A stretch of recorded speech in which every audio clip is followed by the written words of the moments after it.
Добра вечер во Дневникот на КТВ, среда 19 ноември 2025. Денеска во Скопје започна судското одмотување на замрсеното клопче со системски пропусти, што во една ноќ во нелегалната дискотека Пулс во Кочани однесе 63 животи и повреди повеќе од 200 лица.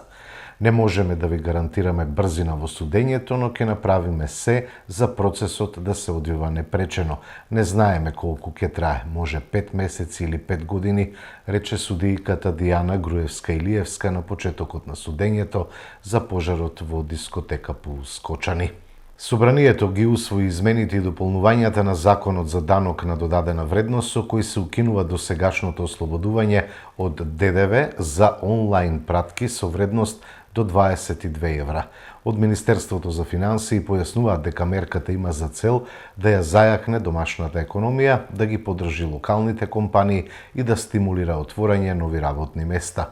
Од Министерството за финансии уверуваат дека дополнителниот трошок за пресметка и наплата на ДДВ нема да го почувствуваат граѓаните, па затоа не се очекува поскапување на производите за крајните потрошувачи. Мерката, како што посочуваат, воспоставува фер конкуренција помеѓу домашните и странските онлайн продавници. Целосно е осветлен новопробиениот дел од булеварот Велјко Влаховиќ во Кавадарци, како што информираат од локалната самоуправа, во следна фаза ќе се пристапи кон изработка на тротоари и асфалтирање на булеварот во должина од 180 метри. Инвестицијата е на општина Кавадарци и е во висина од 6 милиони денари, а површината која е опфатена е 4900 метри квадратни. Во изминатиот период беа спроведени градежните активности на улицата 12 Другари Ваташа. Реализирано е пробивање, оформување и поплочување на вкупна површина од 750 метри квадратни, како дел од програмата за комунална изградба за 2024 година. Просторот опфаќа дел од улица и дел од паркинг. Работите ги изведува Павер Трейд од Кавадарци. Синоќ беа доделени јубилејните награди и признанија на кавадаричките крводарители. 32 добија признанија за 25 пати дарувана крв, 9 мина за 50, двајца за 75 пати и 5 мина за 100 крводарувања. Годишниот план кој што секоја од тие 33 општински организации треба да го оствари е 3% од вкупното население кое што со работењето таа општинска организација во тие општини го покрива. Кавадарци и Росоман имаат нешто помалку од 40.000 жители и годишниот план изнесува 1184 единици крв. Ние ако оствариме толку, сме го задоволиле тој план, сме го оствариле. Меѓутоа, години наназад, Црвен крст Кавадарци, како главен организатор и мотиватор на сите крводарителски акции, заедно тука со службата за трансфузиологија го правиме тоа, тие се извршители. Со помош на медиумите, со кои што имаме одлична соработка, сакам тука да им се заблагодарам на сите нив, ја надфрлуваме таа бројка од 1184 единици крв и за 2024 година сме реализирале 2693 единици крв или 1509 повеќе од тоа што било предвидено. Тоа не е само наша заслуга како општинска организација, да се собрат 1500 единици повеќе, а можам да ви кажам дека од тие 33 организации половина не го остваруваат планот кој што им е зацртан во делот на крводарителството. Навистина треба да има одлична соработка прво на Црвениот крст со службата за трансфузиологија, со крводарителите. Потоа морам да ја нагласам одличната соработка со медиумите. Пред секоја крводарителска акција на социјалните мрежи, на сите веб портали кои што функционираат на нашето подрачје и пошироко, ги најавуваме и на нашата Facebook и веб страница на Црвен крст Кавадарци. Сите крводарителски акции, недела дена порано, преку плакати на јавни места во градот, преку социјалните мрежи секаде, па и самите крводарители споделуваат. Кога имаме акции во компаниите, морам да кажам дека имаме одлична соработка и со корпоративниот сектор. Одредени компании кај нив не покануваат да направиме крводарителски акции, со тоа ја покажуваат својата општествена одговорност.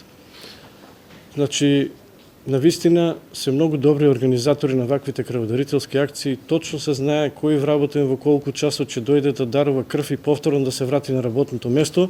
Значи, од година во година тука добиваме на квалитет и со тоа во последните 4-5 години можам да кажам дека сме многу успешни во делот на крводарителство.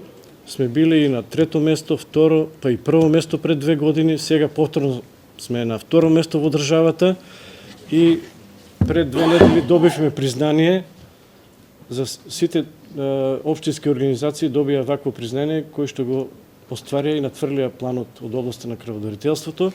Значи, ние добивме такво признание со кое што се гордееме.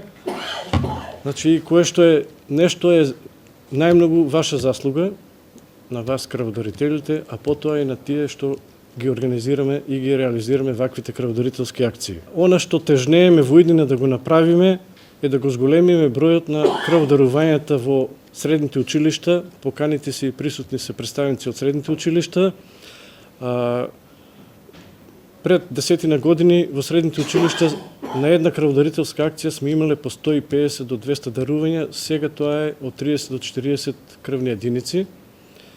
Сакаме повторно да се вратиме на таа бројка, да го разбиеме оној првичен страф од крводарување кој што се јавува кај младите ученици со 18 полни години и со неколку месеци поназад со одобрение на родителот, значи може да се дарува крв. И наследните крводарителски акции ги има 2 пати во годината во средните училишта, на пролет и на есен. Сите ние заедно ќе се потрудиме да влеземе во училиштата, да разговараме со учениците, па да земеме и некој врснички едукатор или повеќе кратен крводарител, кој што ќе им ги каже придобивките од дарувањето на крв и зошто е добро и здраво да се дарува крв.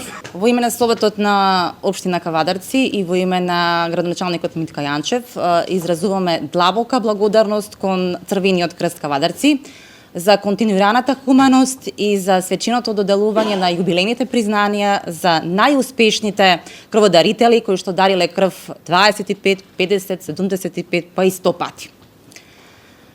Вашата хуманост спасува животи и е највисок пример на човечност. Токму затоа од срце ви благодариме. Општина Кавадарци ќе продолжи всушност да работи во насока на зацврстување на соработката со Црвениот крст Кавадарци. Ќе продолжиме да работиме на проекти кои што ќе влијаат на зајакнување на јавното здравје и солидарноста во нашата заедница. Од вчера па се до крајот на овој месец на армискиот полигон Криволак ќе се извршуваат дневни и ноќни гаѓања. Поради безбедносно извршување на планираните гаѓања на армискиот полигон Криволак во период од 18 ноември до 30 ноември 2025 година, командата на касарната Криволак му соопштува на местното население од општините кои гравитираат околу армискиот полигон Криволак, дека во периодот од 18 ноември до 30 ноември оваа година во реоните на Брест, Кршковица, Мушанци, Голема Страна, Кашан Тубре, Белкамен, Козарник, Джидимирци, Читаклија, Кукулци, Кара Оджали, Хаджи Хамзали, Кавлик, Алајка, Куртепе, Штраклево и Енешево ќе се реализираат вежбовни активности на обука, како и дневни, односно ноќни гаѓања на армискиот полигон Криволак. Во наведениот период се забранува секакво движење и престој на луѓе, моторни возила, стока, како и оставање на моторни возила во наведените реони. Исто така се забранува било какво земање или допирање на неексплодирани проектили или средства кои можат да бидат опасни по живот, а доколку се пронајдат такви средства, истите да се обележат и да се известат надлежните органи од командата на армискиот полигон Криволак или СВР Штип, полициска станица од општа надлежност Неготино, полициска станица од општа надлежност Кавадарци и полициска станица Градско.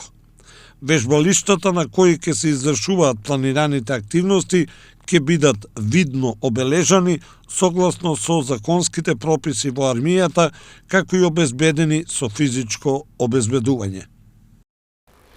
Денес во посета на општина Кавадарци беа учениците од 4-то одделение при општинското основно училиште Димкат Ангелов Габер од Кавадарци, а повод беше дополнување на наставниот материјал за надлежности на локалната самоуправа, градоначалникот и советот на општината. Учениците беа примени од страна на службите од секторот за образование и спорт, секретарот на општината, беа запознати со надлежностите на градоначалникот и советот и им беше одговорено на сите поставени прашања со кои ќе ги дополнат знаењата кои ги поседуваат, се вели во информацијата од кабинетот на градоначалникот Јанчев. Председателот на Социјалдемократскиот сојуз на Македонија, доктор Венко Филипче, на денешната пресконференција нагласи дека судењето за трагедијата во Кочани е тест за целото општество и затоа мора да се води транспарентно. Ден започнува судењето за трагедијата во Кочани и како и досека СДСМ будно ќе го прати процесот, целиот овој случај и ќе се спротивставиме на секој обид за манипулација или за прикривање на вистината или правдата. Барам и очекувам процесот да се води отворено, транспарентно, пред очите на целокупната јавност. Ова го должиме на родителите, ова го должиме на сите граѓани, ова го должиме на целото општество. Ова е еден голем тест за зрелоста на нашето општество. Во овој контекст сакам да кажам дека сум згрозен од реториката на премиерот, иако не сум изненаден. Во текот на интервјуто вчерашниот ден над 10 пати спомна дека Социјалдемократскиот сојуз на Македонија води некрофилска политика и ова не е ново, го говори подолг временски период наназад.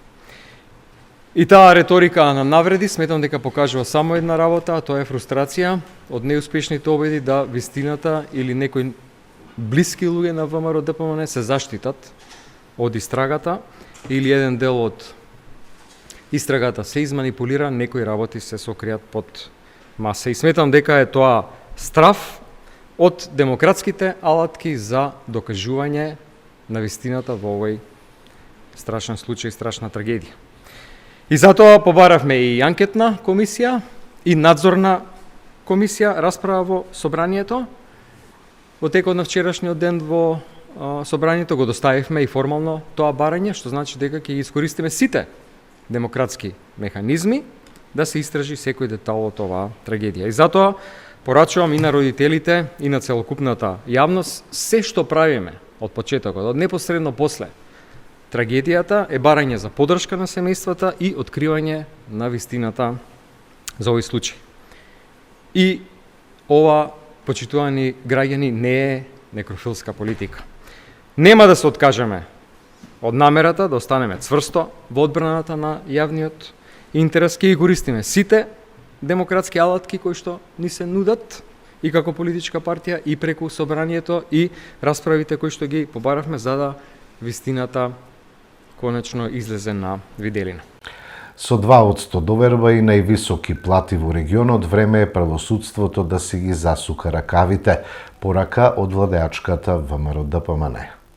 Во период кога правосудниот систем ужива доверба од само 2%, дел од судството и обвинителството повторно го става фокусот на зголемување на платите, наместо на клучните сегменти како ефикасност, независност и брзо решавање на судските предмети.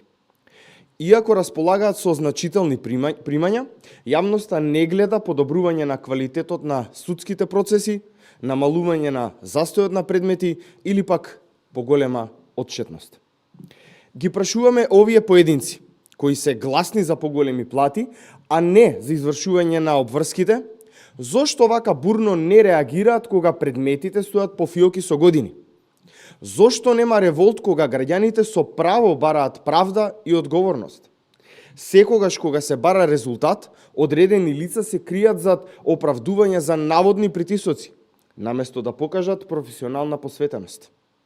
За нештата да бидат појасни, Македонија издвојува 0,39% од бруто домашниот производ, што е едно од највисоките во регионот и Европа. А сега кога говориме за кадарот, Германија има околу 25 судии и 8 обвинители на 100.000 жители. Додека Македонија има 22 судии и 9 обвинители. Но клучната разлика е во ефикасноста. Германските судии завршуваат околу 800 предмети годишно, додека пак македонските само од 170 до 200 предмети. При тоа, македонските судии и обвинители земаат од 2,3 до 3,2 просечни плати, а германските судии и обвинители само 1,08 просечни плати. Почитувани граѓани, граѓаните не треба да чекаат 5 до 10 години за правосудна разрешница. Наместо приоритет да бидат личните привилегии, приоритетот мора да биде правдата, ефикасното судење и независноста. Очекуваме од судството и обвинителството да си ги засукаат ракавите и да ја исполнат својата обврска кон граѓаните.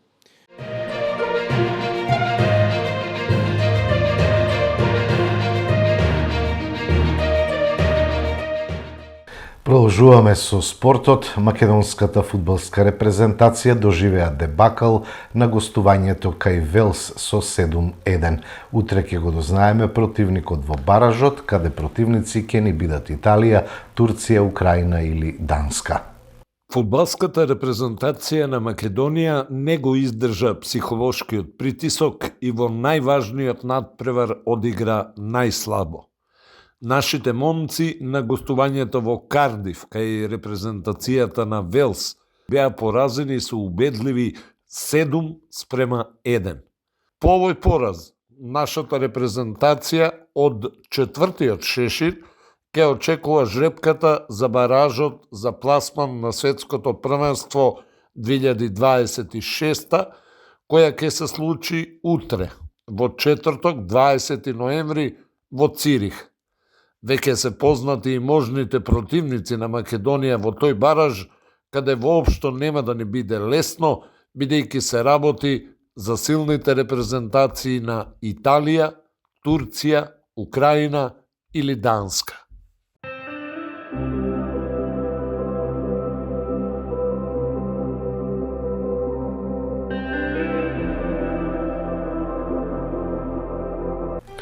Времето утре ќе биде променливо облачно, претпладне и кон крајот на денот со повремен локален дожд, ќе дува умерен до засилен ветер, претежно од јужен правец, температурата од 9 до 18 степени. Во петок и деновите од викендот повторно се очекуваат пообилни врнежи од дожд над 30 литри на метар квадратен за 24 часа, локално во форма на невреме со засилен ветер и услови за појава на грмежи. Од недела утринските и дневните температури значително ќе опаднат. Тоа беа содржините во дневникот на КТВ. Имајте пријатна вечер.